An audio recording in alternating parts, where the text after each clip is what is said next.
क्या होगा जब अरबों रुपए की टेक कंपनी का पूरा सिस्टम अचानक ठप हो जाए? और क्या होगा जब एक सफाई कर्मी की 16 साल की बेटी, जिसे कभी किसी ने नोटिस तक नहीं किया, वही बन जाए जो इस कंपनी को बचा सकती है? मुंबई की सबसे बड़ी टेक कंपनी के सीईओ राजवीर सिंह ने कभी नहीं सोचा था कि उनका भविष्य एक ऐसी लड़की के हाथों में होगा जिसका नाम तक वे नहीं जानते थे। जापानी निवेशकों के साथ 500 करोड़ का डील, सैकड़ों नौकरियां और 1 अरब डॉलर की कंपनी का भविष्य, सब कुछ दांव पर है। और अब जब हर इंजीनियर हार मान चुका है, तब एक लड़की आगे आती है और कहती है, अगर आप मुझे अभी सिस्टम पर काम करने नहीं देंगे तो 5 मिनट के अंदर आपकी पूरी कंपनी का डाटा हमेशा के लिए खत्म हो जाएगा। इस असाधारण कहानी को देखने के लिए हमारे चैनल हिस्टोरियाज इन एस्केसिवेज को फॉलो करें। इस वीडियो को लाइक करें और कमेंट में बताएं आप कहां से देख रहे हैं। क्या एक अनजान लड़की अपनी मां से किए गए वादे की वजह से एक पूरी कंपनी का भाग्य बदल पाएगी? घड़ी पर सुबह के ठीक 9 बजे से 2 बजे बज रहे थे। मुंबई के सबसे भव्य बिजनेस टावर की 27वीं मंजिल पर स्थित tech innovation company systems and limited में हर रोज की तरह व्यस्तता थी।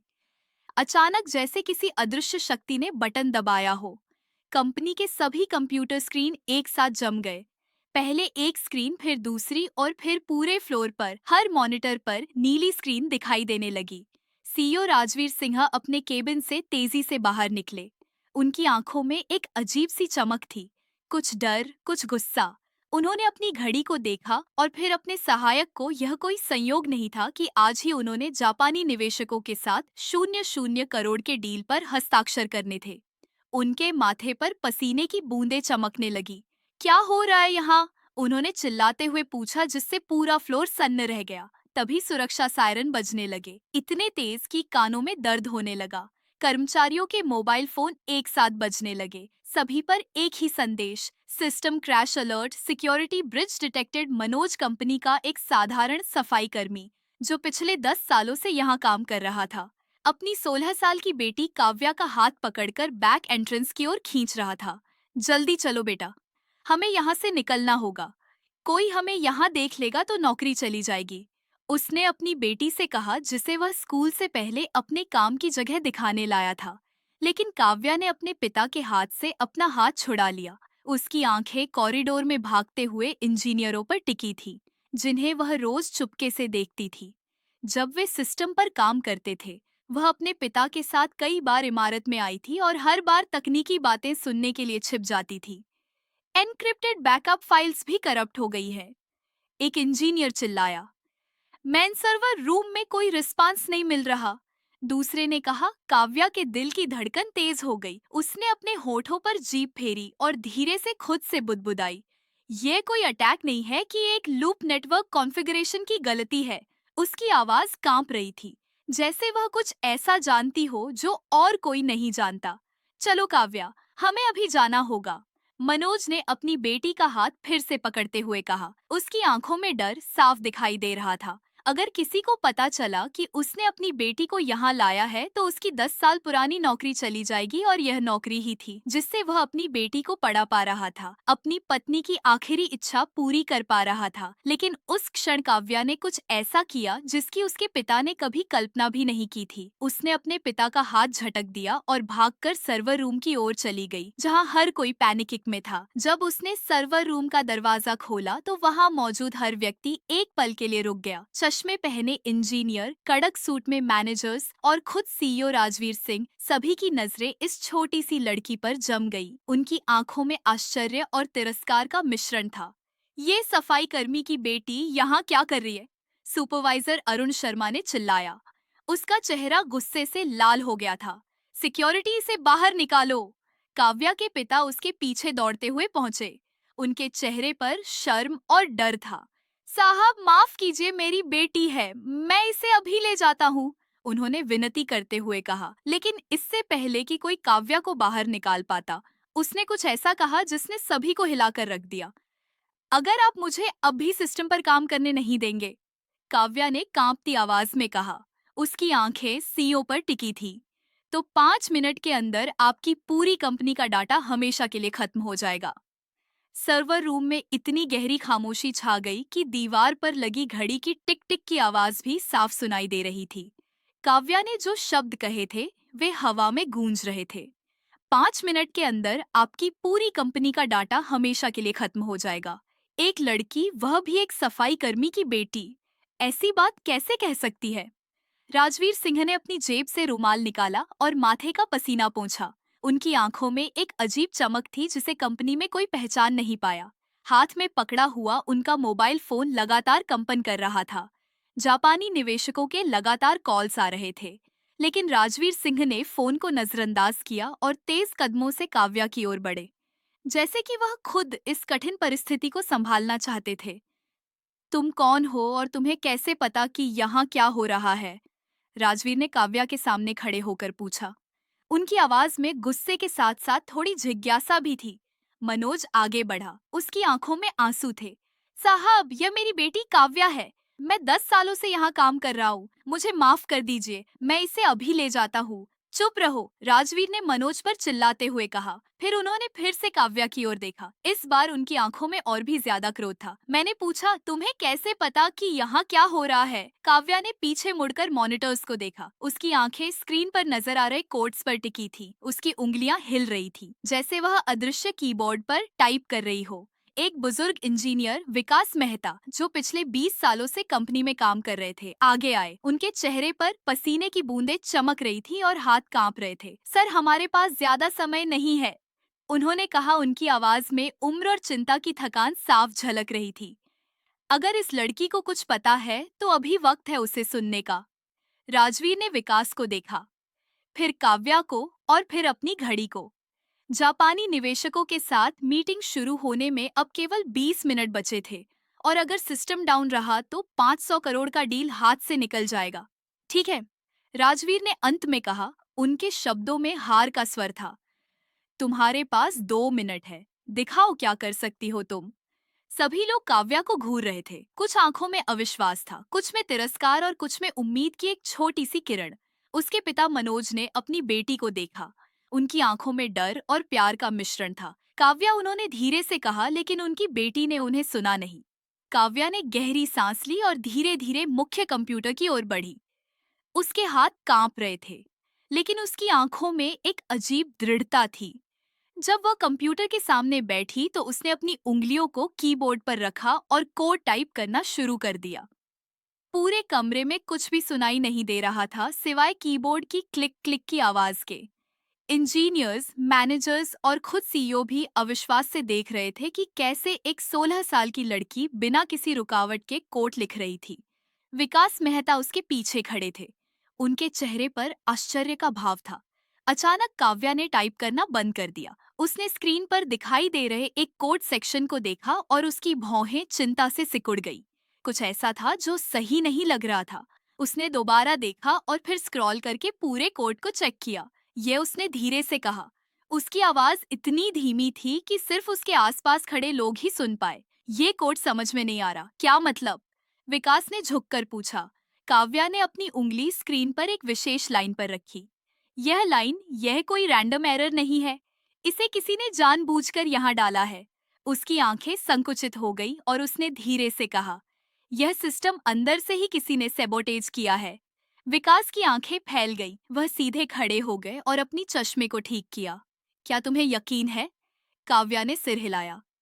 क्या होगा जब अरबों रुपए की टेक कंपनी का पूरा सिस्टम अचानक ठप हो जाए, और क्या होगा? यह कोड इस तरह से लिखा गया है कि जब भी जापानी वेब होस्ट से कनेक्शन होगा, सिस्टम क्रैश हो जाएगा। और आज आपकी मीटिंग। उसकी बात पूरी होने से पहले ही राजवीर सिन्हा गुस्से से चिल्ला पड़े। बस बहुत हो गया।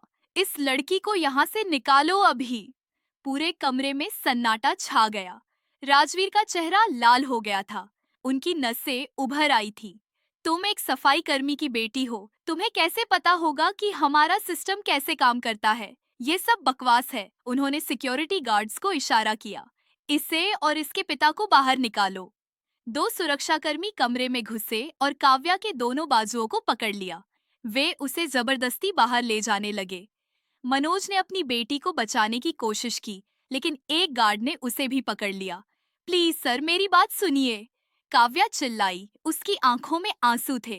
मैं सिस्टम को ठीक कर सकती हूँ, लेकिन राजवीर ने उसकी ओर देखा भी नहीं। वे अब अपने फोन पर जापानी निवेशकों से बात करने की कोशिश कर रहे थे, उन्हें समझाने की कोशिश कर रहे थे कि सब कुछ नियंत्रण में है।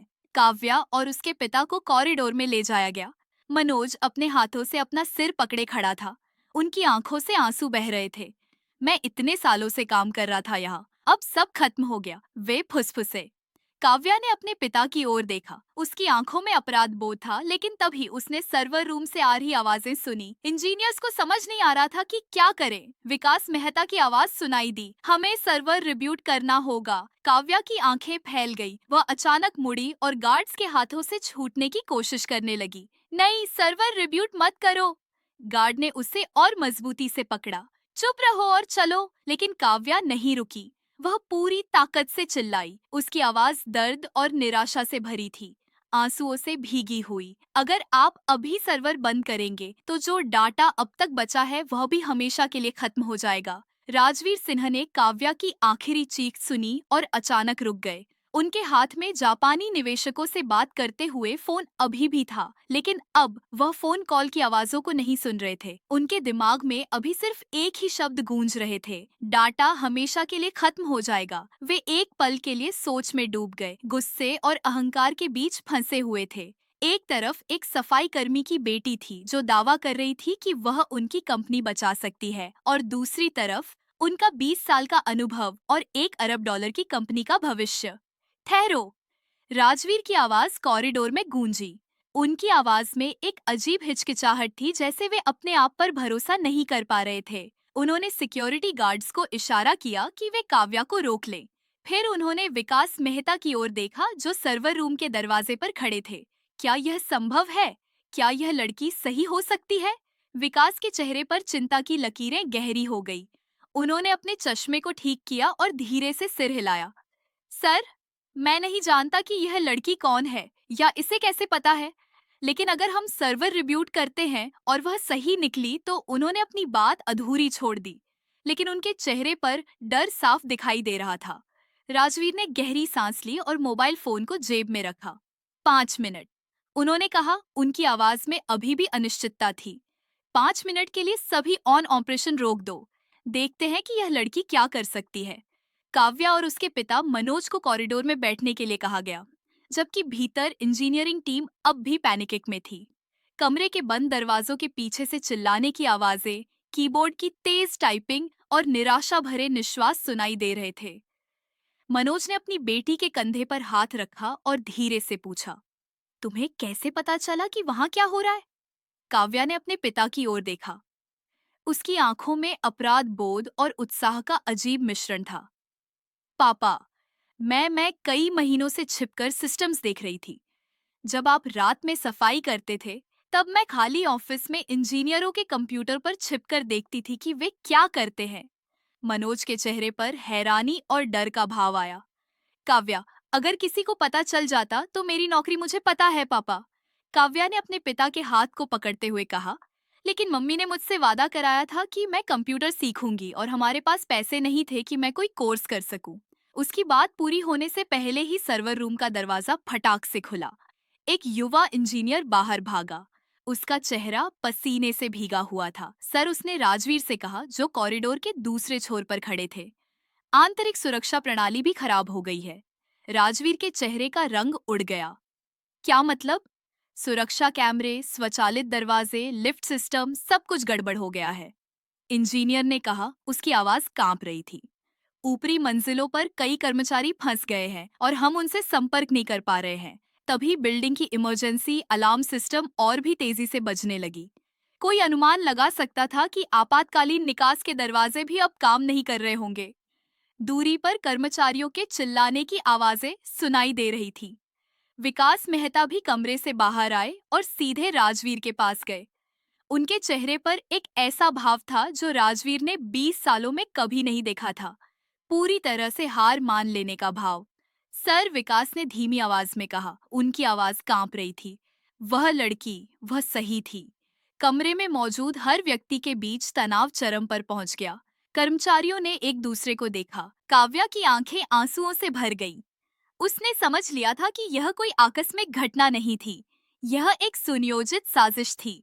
शायद किसी अंदरूनी व्यक्ति द्वारा जो चाहता था कि जापानी ढील विफल हो जाए, इससे पहले कि वह अपनी बात पूरी कर पाती। राजवीर, जो अब तक थोड़ा शांत हो गए थे, अचानक चिल्ला पड़े, अब क्या हो, कहाँ है? काव्या ने कुर्सी में घूमकर सीओ की ओर देखा। उसने गहरी सांस ली और फिर बोली, अगर मैं इस कोर्ट लाइन को बदल दूं, तो मैं या तो पूरे सिस्टम को बचा सकती हूँ या फिर सब कुछ हमेशा के लिए नष्ट कर सकती हूँ। राजवीर का चेहरा पीला पड़ गया। उन्होंने काव्या को घूरा, जैसे वे समझने की कोशिश कर रहे हो कि क्या यह लड़की वाकई इतनी शक्तिशाली है या फिर यह सिर्फ एक साधारण धमकी है। कमरे में हर कोई सांस रोके खड़ा था। एक सफाई कर्मी की बेटी के हाथों में अब $1 अरब की कंपनी का भविष्य था। ऐसी लड़की जिसे किसी ने कभी देखा तक नहीं था, जिसे किसी ने कभी सम्मान नहीं दिया था। कमरे में मौजूद हर एक शख्स की सांसें थम गई थी। राजवीर सिंह, जिनके चेहरे पर अब पसीने की बूंदें चमक रही थी, काव्या की ओर ताक रहे थे। उनके मन में एक ही सवाल था, क्या वे अपनी पूरी कंपनी का भविष्य एक अनजान लड़की के हाथों में सौंप सकते हैं? वहीं इंजीनियर्स और मैनेजर्स के दिल धड़क रहे थे, क्योंकि सालों की मेहनत और करोड़ों रुपए का निवेश अब एक बटन के दबाने पर निर्भर था। काव्या ने अपनी आंखें स्क्रीन पर वापस घुमाई और टाइप करना शुरू कर दिया।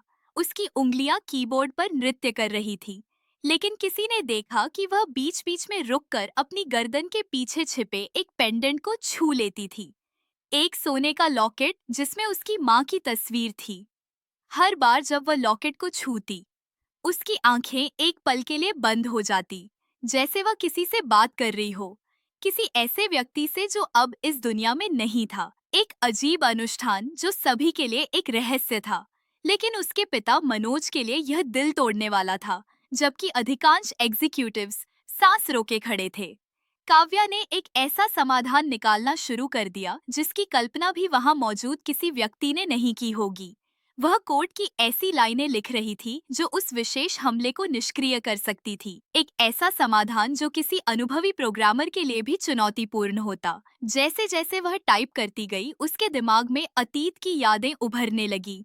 वह 6 साल की थी जब उसकी माँ सरिता, जो एक छोटे से कंप्यूटर सेंटर में इंस्ट्रक्टर थी, पहली बार उसे अपने काम पर ले गई थी। देखो काव्या, उन्होंने कहा था, उंगलियों से कीबोर्ड पर कोड टाइप करते हुए यह जादू है। तुम कुछ शब्द लिखती हो और कंप्यूटर तुम्हारी बात मानता है। उस दिन से काव्या के मन में कंप्यूटर कोड के प्रति एक अजीब आकर्षण पैदा हो गया था। लेकिन फिर जब वह महज 10 साल की थी, उसकी माँ को कैंसर का पता चला। इलाज के लिए पैसे नहीं थे और सरिता ने अपनी नौकरी छोड़ दी। अंतिम दिनों में जब वह अस्पताल के बिस्तर पर थी, उन्होंने काव्या से एक वादा करवाया था। मुझे वादा करो बेटी, उन्होंने कहा था। उनकी आवाज कमजोर थी, लेकिन आंखों में दृढ़ संकल्प था कि तुम कभी भी प्रोग्रामिंग सीखना नहीं छोड़ोगी। हमारे पास तुम्हें कॉलेज भेजने के पैसे नहीं होंगे, लेकिन तुम जैसे भी हो सके सीखना जारी रखना। और काव्या ने वह वादा निभाया था। जब उसके पिता कंपनी में सफाई करने जाते, वह छत छिपकर